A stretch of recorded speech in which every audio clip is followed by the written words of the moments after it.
ছোটবেলা থেকে একটা জিনিস কখনো বদলায় না, মায়ের হাতে রান্নার স্বাদ।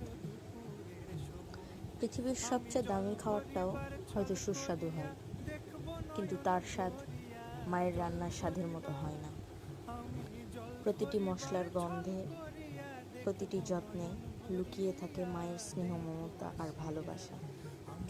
মা হয়তো কখনো আমাদের বলেন না যে তিনি কতটা আমায় ভালোবাসেন, কিন্তু প্রতিদিন তার করা রান্নার মাধ্যমে প্রকাশ পেয়েই যায় আসলে তিনি আমাদের কতটা ভালোবাসেন।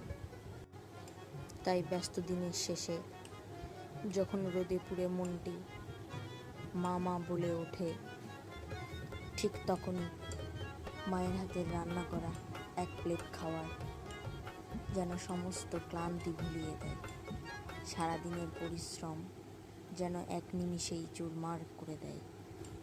তাই তো বলি, এই স্বাদ শুধু খাবারের নয়, এই স্বাদ মায়ের ভালোবাসার। এই স্বাদ একান্তই মায়ের সন্তানের প্রতি নিঃস্বার্থ ভালোবাসার স্বাদ। মা, বলতে পারি না তোমায় সব সময় অনেক ভালোবাসি মা, অনেক।